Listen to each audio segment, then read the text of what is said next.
नमस्कार प्रेक्षकांनो, मालिकेचा उद्याचा भाग खूपच जबरदस्त असा असणार आहे. कारण एजे ही लग्नाची बोलणी करणार आहे, ती म्हणजे रेवू आणि यशच्या. या सगळ्यामध्ये दुर्गा मात्र आता शांत बसून तिला सर्व गोष्टी ऐकाव्या लागणार आहेत. कारण एजे जे आहेत ते आता नवरी मुलीच्या बाजूने असणार आहेत. तर हे सगळं कशा पद्धतीनं घडणार हे आपल्याला या व्हिडिओमध्ये पाहायला मिळणार आहे. त्यासाठी हा व्हिडिओ शेवटपर्यंत पहा. तर इकडे सगळी मंडळी आता गोळा झालेली असतात, सगळे बसलेले असतात आणि त्याचबरोबर सगळ्यांना प्रश्न पडलेला असतो की आता बोलणी करायची आहेत. आणि फायनली यश आणि रेवती या दोघांचंही लग्न जमलेलं असतं आणि त्या लग्नाची बोलणी करण्यासाठी जहागीरदार आणि मोहिते कुटुंब एकत्र आलेलं असतं. तर आजी म्हणतात की चला आता लग्नाची बोलणी करण्यासाठी आज आपण आलो आहे फायनली, तर सुरुवात करूया. तेव्हा एजे म्हणतात की लीला थांब, असं म्हणत एजे लीलाला थांबवतात आणि एजे हे नवरी मुलीच्या बाजूला म्हणजे रेवतीच्या बाजूला जाऊन बसतात आणि म्हणतात की आता परफेक्ट आहे, म्हणजे आत्ता मी नवरी मुलीच्या बाजूला आहे, म्हणजे मी वधू पक्षात असणार आहे, असं एजे सांगत असतात.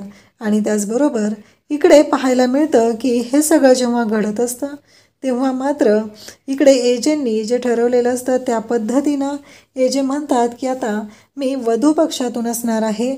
आणि मग एजे वधू पक्षाच्या बाजूला जाऊन बसतात. लीला म्हणते मी मात्र इकडे नवऱ्या मुलाच्या बाजूला असणार आहे, म्हणजे मी यशच्या बाजूने असणार आहे, मी त्या बाजूने बोलणार आहे, असं इकडे लीलाने सांगितलेलं असतं.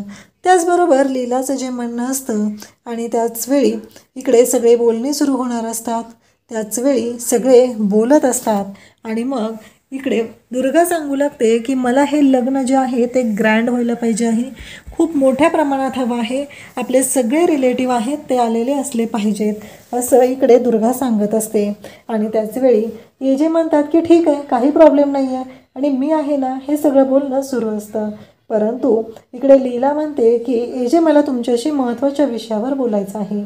एजे म्हणतात बोल ना इथे. तेव्हा लीला म्हणते नाही एजे, आपण तिकडे जाऊन बोलूया, असं म्हणत लीला एजेंना घेऊन जाते आणि म्हणते एजे तुम्हाला वाटत नाही आहे का हे जरा अति होते. मान्य आहे मला दुर्गा मॅडमना लग्न ग्रँड पद्धतीनं हवं आहे, पण माझ्या बाबांना खूप टेन्शन आले हो त्या गोष्टीचं. प्रत्येक बापाचं एक स्वप्न असतं आपल्या मुलीचं लग्न धुमधडाक्यात झालं पाहिजे. मान्य आहे मला तुमच्या घरचं हे शेवटचं लग्न आहे, सगळं पटतंय मला, परंतु माझ्या बाबांची पण इच्छा आहे ना, आणि त्यांच्या आत्मसन्मानाचं काय होईल हे सगळं बोललं जात असतं. परंतु इकडे सगळ्यात मोठी गोष्ट घडत असते ती म्हणजे की लीला आता एजेंना समजवते आणि त्या क्षणी एजे पण पाहतात. तर एजेंच्याही लक्षात येतं की लीला म्हणते त्या गोष्टीमध्ये तथ्य आहे. आणि मग एजे तिथं बाबांकडे पाहतात आणि त्यांच्या लक्षात आलेलं असतं की मलाच काहीतरी बोललं पाहिजे. मग सगळ्यांच्या समोर एजे येतात आणि म्हणतात हे जे लग्न आहे ते पारंपरिक पद्धतीनं होणार आहे, कुठं मोठ्या लॉनमध्ये किंवा डेस्टिनेशन वेडिंगमधून नाही, तर ते लग्न लीलाच्या बाबांच्या घरी, लीलाच्या माहेरी, तिथे अंगणामध्ये होणार आहे. तिथे मोठा बुफे वगैरे काही नसेल, तर भारतीय बैठक असणार आहे आणि हे लग्न अशा पद्धतीनं होणार आहे, हे एजे सांगतात. तेव्हा दुर्गा म्हणत असते एजे हे काय आहे. तेव्हा एजे म्हणतात की हो दॅट्स फायनल, कारण मी फायनल केलेलं आहे, लग्न याच पद्धतीनं होणार आहे. आणि मग इकडे कालिंदी म्हणू लागते की आता एजेंनी फायनल केलेलं आहे म्हणजे झालं, एजेंच्या पुढं कोणी बोलणारच नाही, हे कालिंदीचं सुरू असतं.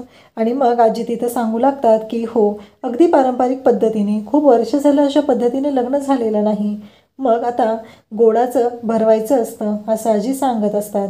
तेव्हा कालिंदी म्हणते हो मी आणलेले आहेत पेढे, रेव हे घे आणि सगळ्यांना पेढे भरव, असं सांगितलं जातं. मग पहिल्यांदा यशला पेढा भरवायचा असतो आणि यशला पेढा भरवण्यासाठी रेवती सज्ज असते.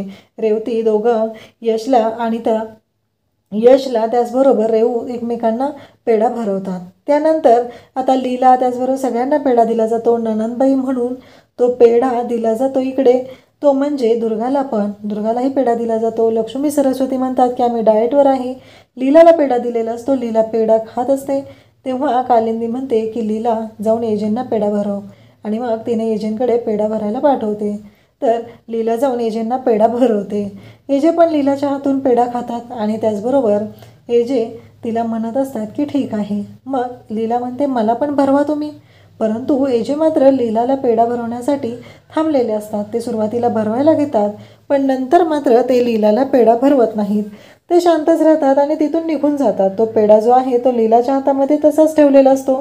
लीला मात्र आतुर असते, आता एजे पेढा भरवतील, मग पेजे पेढा भरवतील, पण नाही, एजे मात्र आत निघून झालेले असतात आणि लीला विचार करू लागते, हे सगळं काय आहे हा प्रश्न तिला पडलेला असतो. एजे मात्र रागातच निघून गेलेले असतात, कारण एजेंनी लीलासाठी स्पेशल अशी पाणीपुरी बनवलेली असते. सगळेजण तिथं मस्त एन्जॉय करत असतात आणि मग लीलाची बाजू घेऊन एजे तिथं बोलत असतात. एजे म्हणत असतात की हे लग्न आपल्या सगळ्यांनाही छान पद्धतीनं एन्जॉय करायचं आहे. यश आणि रेऊ दोघंही एकमेकांना खाऊ घालत असतात. तर दुर्गा, लक्ष्मी आणि सरस्वती म्हणतात की मला कळतच नाही आहे, यांचं तर भारी चालू आहे, हम आपके गाऊनपासून हम साथ साथ हेपर्यंत स्टोरी गेलेली आहे, असं ती बोलत असते. आणि त्याचवेळी आता सगळ्यांची जेवणाची व्यवस्था केलेली असते. खूप सुंदर असं जेवणाचा मेनू असतो, सगळ्या गोष्टी असतात. यशला ढोकळा हवा असतो. यश रेवतीला म्हणतो की मला ढोकळा दे. मग कालिंदीला ढोकळा मागितलेला असतो, पण कालिंदी मात्र त्या प्लेटमधला सगळा ढोकळा स्वतःच्या ताटात वाढून घेते, लीलाच्या बाबांच्या ताटात वाढते, सगळं वाढून घेत असते. फक्त बका तिचं वाढून घ्यायचंच काम सुरू असतं. तिला अजिबात भान नसतं की आपण काय करतोय.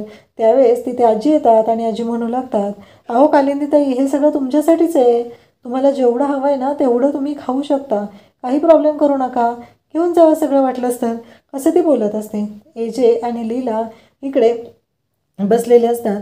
लीला मात्र एजेसाठी परफेक्ट अशी पाणीपुरी बनवत असतात आणि ते म्हणत असतात की हे घे, तुझ्यासाठी बनवलेले आहे, असे एजे लीलाला सांगत असतात.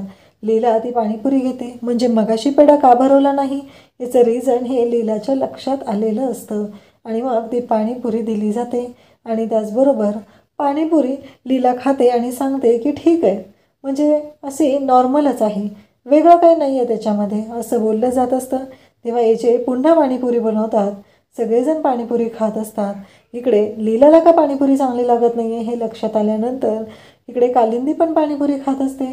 पण लीला मात्र प्रत्येक वेळेस एजेंना म्हणत असतात की नाही, ही परफेक्ट नाही आहेच, हेच तिचं म्हणणं चालू असतं. आणि मग लीलाला प्रत्येक वेळेस एजे पाणीपुरी बनवून देत आहेत. लीलाचं मात्र एकच सुरू आहे की नाही, तेवढी परफेक्ट आलेलीच नाही. सगळ्यांना प्रश्न पडलेला असतो आणि एजेंटच्या लक्षात येतं हे सगळं जे काही चालू आहे ते हिचं बहुतेक मुद्दामच सुरू आहे. कालिंदी म्हणत असते, हिला काय झालं आहे, ही अशी का करत आहे. सगळेजण खात पित आहेत, पण या सगळ्या गोष्टीचा परिणाम एजेंटच्या मनावर काय होतं हे लीलाच्या लक्षातच येत नसतं. लीला म्हणत असते की एजे आणि पाणीपुरी. त्यावेळेस बाकीच्या सुनाही म्हणू लागतात की कसं आहे हे, म्हणजे एजे लीलाच्या प्रेमात पडलेत हे इथपर्यंत माहीत होतं, पण ते पाणीपुरी भैया होतील असं कधीही वाटलं नव्हतं. इकडे किशोरच्या मनात वेगळं सुरू असतं, मी जे स्लो पॉयझन दिलेलं आहे त्याचा इफेक्ट होत आहे, म्हणजे मन्या नावाचं जे स्लो पॉयझन आहे त्यामुळंच हे सगळं होत आहे. आणि पुन्हा एजे पाणीपुरी बनवतात, लीलाला पाणीपुरी देतात आणि लीला मात्र विचारच करत असते. ती म्हणत असते की नाही, काही झालं तरीही ही जी पाणीपुरी आहे ती परफेक्ट झालेलीच नाही, फक्त बेटर आहे असं लीलाचं म्हणणं असतं. हे जे स्वतः पाणीपुरी खातात तरी त्यांच्या लक्षात येतं आणि त्यांना कळतं की ही लीला जी आहे ती माझी मस्करी करत आहे हे त्यांच्या लक्षात आलेलं असतं. इकडे सरस्वती आणि लक्ष्मी म्हणत असतात की हे सगळं काय आहे, नक्की हे सगळं कशा पद्धतीनं घडत आहे, कारण एजे आणि लीला एवढे जवळ येतील, एवढे एकत्र येतील असं मला कधीही वाटलं नव्हतं. हे सगळं बोलणं चालू असतं आणि लीलाला एजे पुन्हा पुन्हा पाणीपुरी बनवून देत आहेत. लीला म्हणत असते की एजे बास आता, मला नको आहे आता, कारण माझं पोट भरलेलं आहे. हे सगळं चालू असतं. त्याचवेळी इकडे आपल्याला पाहायला मिळतं की पाणीपुरी आता खाल्ल्यानंतर लीला मात्र गालातल्या गालात हसत असते. एजे तिच्याकडून रिप्लायची अपेक्षा करत असतात, पण ती म्हणते की बेटर झालेली आहे आणि असं म्हणते. तेव्हा एजेंना राग येतो आणि एजे उठून तिथून जातात. तेव्हा लीला म्हणते की एजेंनी माझ्यासाठी आज जे काही केलेलं आहे ना ते खरंच खूपच मोठी गोष्ट आहे, कारण काहीही झालं तरीही खरंच लाख मुलाची ही गोष्ट आहे असं लीला म्हणत असते आणि एजेंकडे पाहून स्माईल देत असते. परंतु एजे मात्र रागाने निघून जातात. अशाच अपडेटसाठी चॅनलला सबस्क्राईब करा. थँक्यू.